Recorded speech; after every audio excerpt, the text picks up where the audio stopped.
આજરોજ જે બજેટ સભા હતી તેની અંદર અફસોસ સાથે કહેવું પડે છે કે કોઈને પણ બજેટ બુક જ આપવામાં નથી આવી. જ્યારે સભા સ્ટાર્ટ થઈ ત્યારે અમે ડિમાન્ડ કરી કે બજેટ બુક ક્યાં છે, ત્યારે એકબીજાને અધિકારીઓ અને સત્તાધીશો એકબીજાનું મોઢું જોતા હતા. અમે 10 મિનિટ સુધી ડિમાન્ડ કરી, ત્યાર પછી અમને બજેટ બુક આપી. અને બજેટ બુક પણ કઈ રીતે આપી? જવાબદાર સત્તાધીશો છે અને પદાધિકારીઓ છે, એમની સહી વગરની બજેટ બુક આપી દીધી છે, જે વાત સાબિત કરે છે કે અહીં જેમ તેમ અને લોલમ પોલ ચાલે છે.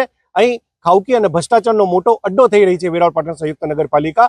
આ બજેટનું અમે કોંગ્રેસ પાર્ટી દ્વારા સદંતર વિરોધ નોંધાવીએ છીએ અને બજેટ ફાડી અને તેનો વિરોધ અમે દર્શાવેલું છે. જ્યારે ચીફ ઓફિસરે વેરાવળ પાટણ સંયુક્ત નગરપાલિકાના સેક્રેટરીને નોટિસ આપી અને બરખાસ્ત કરેલ છે, છતાં પણ આજે જે બજેટ સભા હતી તેમાં તે પોતે બજેટ રજૂ કરી અને પોતે લીડ કરતા હતા. તો આનું કારણ શું છે?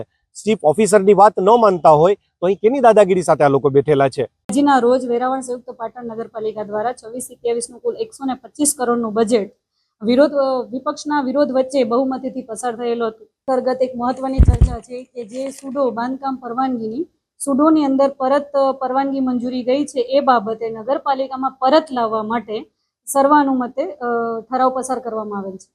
ટેકનિકલ આસિસ્ટન્ટ તરીકે એમની મૂળ જગ્યાની ભરતી થયેલી છે અને દિગંત દવેની, જેમની ભરતી ટેકનિકલ આસિસ્ટન્ટ તરીકે થયેલી છે, પણ તેમની સારી કામગીરી અંતર્ગત વહીવટી વડા તરીકે જે તે ટાઈમે જતીન મહેતા દ્વારા એમનો ઓર્ડર કરવામાં આવેલો હતો. નગરપાલિકાની કામગીરી અને એક વહીવટી વડા તરીકે અમારી સામે કોઈ પણ રાગ દ્વેષથી એમણે કોઈ ઊંચા અવાજે વાત કરેલી હતી અને કામગીરી બાબતે બી થોડી અડચણ હતી, જેથી કરીને અમે એમને એમની મૂળ જગ્યા પર ઓર્ડર કરેલો છે.